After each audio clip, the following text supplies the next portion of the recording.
Welcome to Education Matters, presented by the Public School Forum of North Carolina. I'm your host, Tom Williams. At a time when COVID-19 still presents a significant public health threat, education leaders are working hard to develop plans to keep students physically safe through a variety of remote and in-person learning options for the upcoming school year. But we must remember that there is work to be done to ensure the social and emotional well-being of our students and educators as well.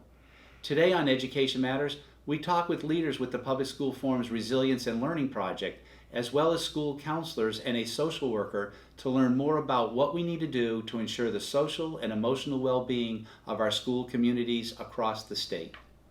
I'd like to welcome to the show Elizabeth DeKonty, the director of the Public School Forum's North Carolina Resilience and Learning Project, and Stacey Craig Riberdy, a consultant and licensed clinical social worker with the project. Thank you for being here. Thank you so much for having us. Great. Thank you. Elizabeth, can you tell us a little bit about the North Carolina Resilience and Learning Project? Sure. So our project came out of one of the Public School Forum's study groups that was focused on the impact that childhood trauma has on learning and behavior, specifically in the school setting. So we launched our project in 2017 and have done some level of training and coaching in about 23 districts across the state, a number of which are in Eastern North Carolina. But the goal of the project is to help schools become more trauma informed, to help them create safer and more supportive learning environments for all students and all staff.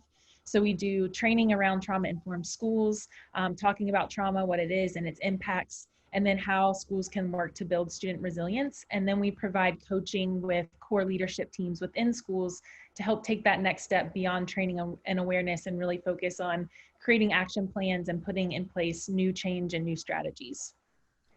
Excellent.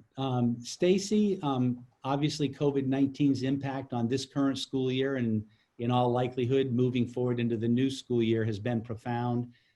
As you look ahead, what are you thinking about in terms of balancing the importance of the physical safety of our students and our staff, but also ensuring that we consider their mental and emotional well-being as well for both the students and the staff? One of the main standouts to me is that, of course, health and safety of every student is paramount, but that goes beyond just stopping a virus.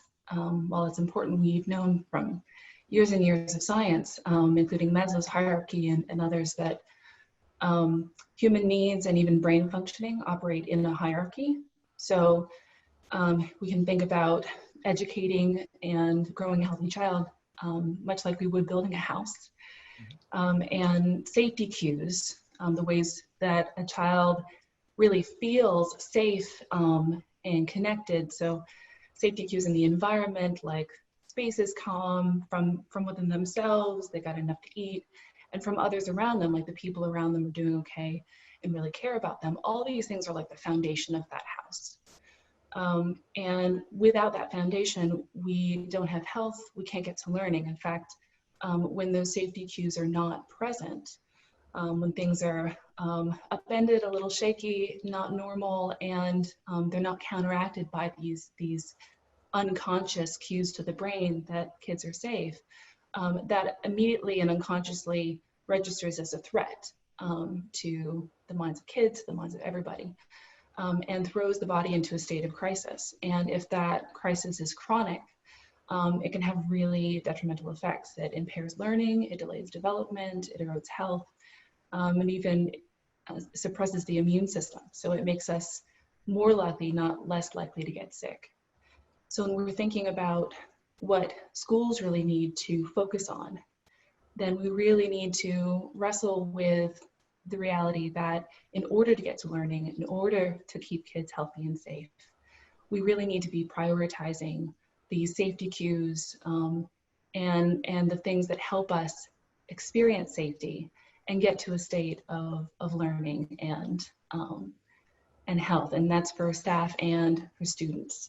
So really thinking about how to engage the community, about what the needs are, and planning in the situation of how to design school to meet the context where not only are kids and families dealing with the everyday trauma, the daily pain of systemic racism, for example. But on top of this, life has been upended for everybody in a global pandemic. And so, you know, the safety cues have dropped and things are really upturned for everyone. So we really need to make that the priority.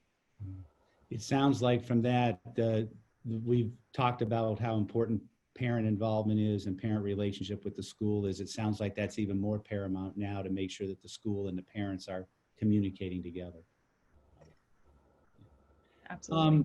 Elizabeth, the Department of Health and Human Services just released their interim guidance this week on reopening our schools.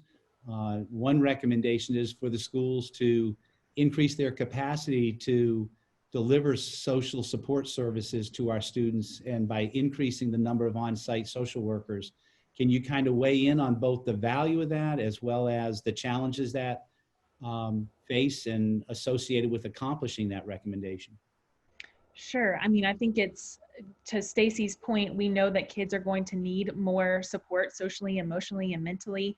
And so increasing staff positions that provide that, like more social workers on site, will be really critical to meeting those additional needs that kids are going to have and that staff are going to have as well. I know another similar recommendation came with a bill signed into law earlier this week around districts being required to create more detailed mental health plans, how they're going to provide training around mental health support and suicide risk assessment for students. Also really critical and very important to be able to provide that. So great recommendations that are certainly extremely needed right now and very important. I think the two challenges come in where recommendations are important, but we also need funding to back those up. So increased funding to provide for those added social work positions, increased funding for adequate training around mental health that's going to be required for school staff. And then also time. We're already hearing from a number of schools that we work with that teachers are feeling stressed about knowing that school is going to start earlier, that a lot of their planning and prep time and the typical professional development time that they have at the beginning of the year is going to either be taken away because of an early start, or their time is going to have to be spent on some of the protocols needed around reopening schools safely. So finding more built-in time for that PD and for onboarding new staff will be really important. But certainly great recommendations that are critical, but just need some of that funding and that time to back them up. So throughout the conversation, it's obvious that the professional development of the people in the schools is really critical. So Stacey, in an effort to reach more schools and children through those staff members, I know you've helped develop some online learning modules for school leaders as well as educators to have their schools become much more aware of and trauma informed in terms of how they operate their school. Sounds like a critical tool for North Carolina to ensure more kids are able to weather the effects of COVID-19. Tell us a little bit more about your online professional development. Yeah, so the Resilience and Learning Project has for a while been focused on expanding access to our services across North Carolina. And our partnership with Participate and that online platform and organization has been really key to that. And so we have a introductory online course that's been made available. And what that offers is for whoever wants to take it, a team within a school, each person can go through the information at their own pace, but then also throughout the course, get a chance to meet together to reflect on the information and be able to talk about how they can apply it. And when it comes to our plan this summer and the situation with the need for more remote options and more flexible options in general for professional development, we're looking to develop more modules with a lot of relevant topics and issues right now, and then to continue offering Zoom reflection meetings to teams to still build in that connection piece and the discussion piece. We also are facilitating an online community where anyone within our networks of schools can come, learn from each other, seek out resources, and offer support to one another. Very good. We've got a little bit, just under 2 minutes left in our segment here. So Elizabeth, and then perhaps Stacey, what are some of your ideas for strategies to still incorporate the social emotional learning skills when the development of those skills has traditionally taken place with the students in a face-to-face environment? How do you incorporate that and collaborate with parents and students in a remote environment or during the summer break?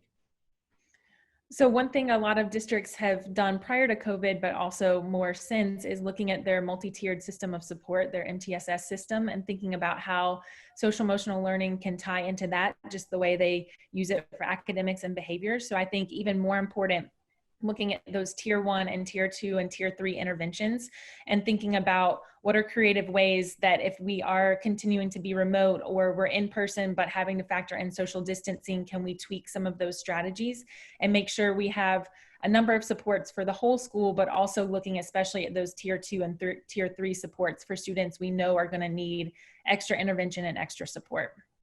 Stacey, we got about a half a minute left. Your final thought on that? Well, my final thought is that we need to focus on seeing kids as in need of play and play as critical to learning, because play really allows us to connect with one another. And so when we're thinking about basic needs of making sure kids feel safe and connected, adults too, even though it doesn't feel very playful times, we need to think creatively about how we can connect with each other, and play can be really important to that. And that's a good thing to do. Thank you both for being here with us today. And after the break, we'll be joined by school counselors and a social worker from Johnston and Nash counties. Education Matters is brought to you each week in part by Town Bank, serving others, enriching lives.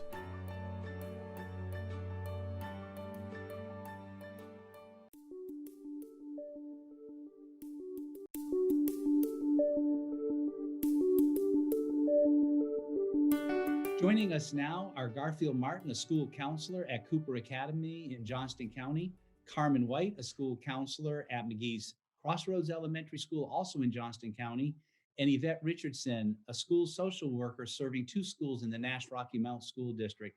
Thank you each for being with us today.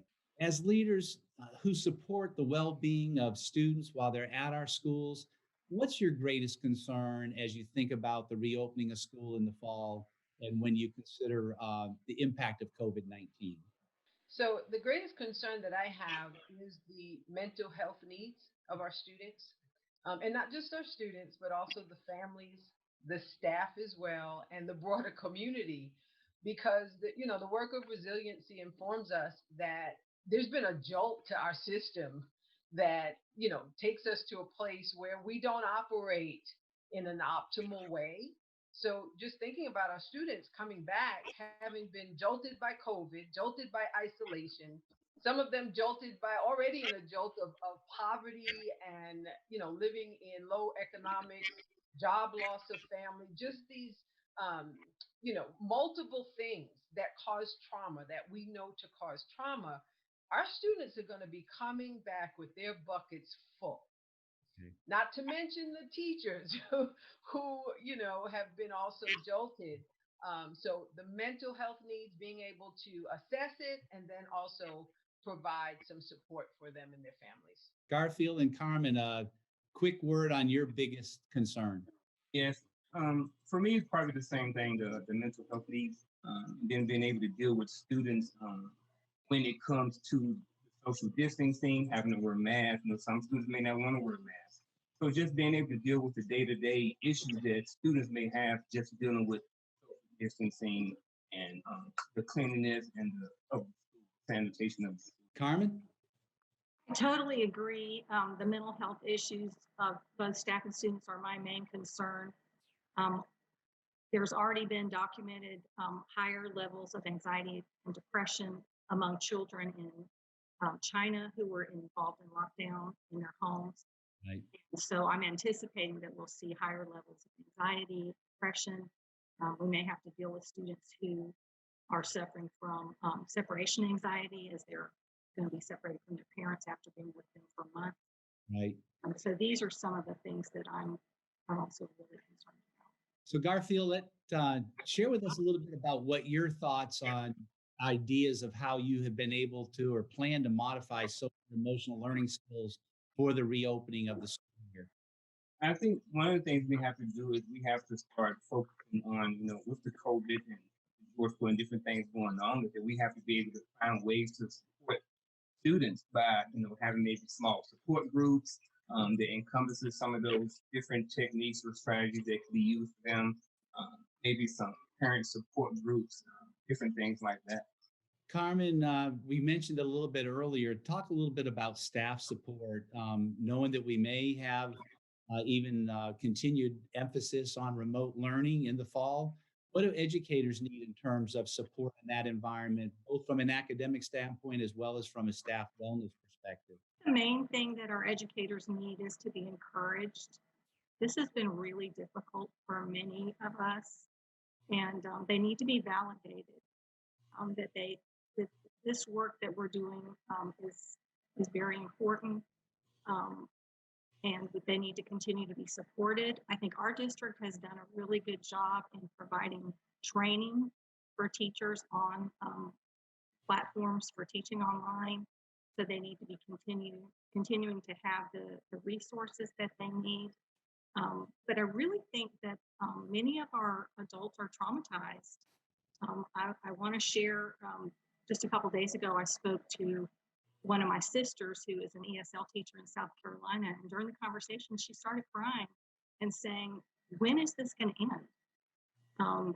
And I know all of us can handle really hard things for a short time when we know that there's an end, but we don't know when this is going to end. The social distancing, the remote learning. And so it's really difficult for all of us. Right. Yvette, we know that we've got some students coming back this fall, and you mentioned earlier that have really been isolated and perhaps experiencing more trauma than normal. And in light of COVID-19 and most recently, George Floyd's murder and the resulting protest, there's an added layer of trauma being experienced, especially for our students of color and our Black students. What can we do, especially in a possibly remote learning environment, to help support our Black students and families with this unique reality that they face? I think there's a couple of things. I think one that we need to acknowledge what's going on. And it's a tough conversation for some people, but I think there needs to be some intentionality around reaching out to families and just creating a space and having a discussion, getting their input as to how they're feeling about what's happening, and then looking for some spaces where work can be done. I mean, school systems, I think, need to examine policies that are inequitable and then talk about what they're going to do about it, and then make the necessary changes. But I think communication, it starts with communication. The dialogue needs to happen. It needs to continue. And then, again, an intentional reaching out to our Black families to just say, you know what, we're standing with you. We're here with you. We're standing with you. We want to see something done about the oppression in our society as well. Very good. Well, I'm going to come back to each of you and ask you, and we'll start maybe first back with you, Garfield, about what do you think it is that we should be doing to help our kids feel safe about coming back to school, and how do we keep parents and teachers even feeling safe about coming back to school? We got to have conversations. I think schools need to put out standards of what is going to be, what are the facilities going to look like when students come back? What are the sanitations going to look like when they come back into the school? And I think a lot of this is going to come once information from the higher headquarters comes. I think, giving teachers and giving the parents the information that they need to know what's to be expected when they bring their babies back, I think that's where we need to go. Carmen, what are your thoughts? I agree with Garfield, and we really need to help our students and our staff feel safe. And I think maybe we should take our cue from daycares that have continued to stay open and look at some of their guidelines. I also recently heard about a suggestion that schools try to do something fun for students before we focus on academics, perhaps have some kind of festival at school outside where students can come back and begin to have that emotional bridge of belonging again at school and meeting their friends and teachers in a safe environment. Yvette, how about you?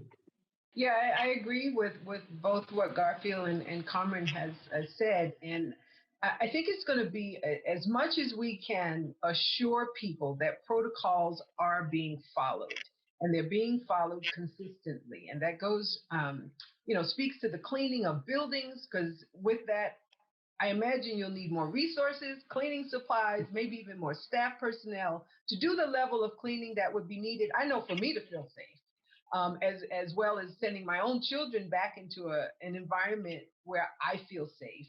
I need some assurance that those things are happening, the protocols that are put into place. Um, and it's a daunting challenge. Gonna give each of you about 15 seconds and put you on the spot, thinking back to the school year prior to going to remote learning. What was one of the things that you treasure most about your time at school with students this past year, that special moment or activity? For me, it was being around the students, just walking up and down the hallways, being able to interact with them, being able to go into the classroom. So for me, it's just not having that, and not having that student presence all day long. Carmen, 15 seconds, one of those special moments from the year just before we released on March 13th. I had a great opportunity to run several small groups this year and saw a lot of student growth in social emotional learning. And that was really a highlight. And I miss the students. I miss being with them. Yvette, you're going to get the final word. I think for me too, it's just that connection. I mean, it's so important, the connecting with students and being able to support them as well as their families and staff. So there's just the connection between everyone is certainly missed. Well, on behalf of Education Matters and the Public School Forum, thank you for what you're doing each and every day in your schools, in your community. It's been our pleasure to get a chance to sit down and visit with you today. Thank you very much. After the break, this week's final word.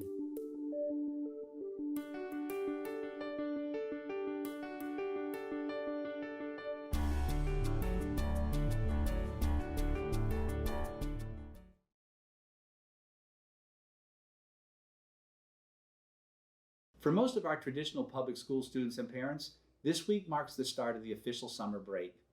After what I suspect will be remembered by all of us as the most unusual 13 weeks of our school experience, summer 2020 presents a change in the daily routine of remote learning and hopefully will ease some of the pressures caused by both COVID-19 and the most recent trauma caused by seeing or experiencing firsthand acts of racial injustice. While this natural change of pace is welcomed by many students, for our most vulnerable students, time away from the support of the regular school year schedule and relationships can be a time when these students are confronted with circumstances that can lead to food insecurity, loneliness, limited reading and learning opportunities, and even unsafe conditions. In a recent CDC Kaiser Permanente study on ACEs, or Adverse Childhood Experiences, 64% of 17,000 participants reported experiencing at least one adverse childhood experience. The more ACEs a student is dealing with, the greater the likelihood that student will face negative academic, behavioral, and health outcomes. Teachers in schools, such as those partnering with the Public School Forum's Resilience and Learning Project, are designing trauma-informed classrooms in schools to put in place social and emotional learning practices that will equip teachers and students with the skills they need to negate the impact of ACEs both in and out of school.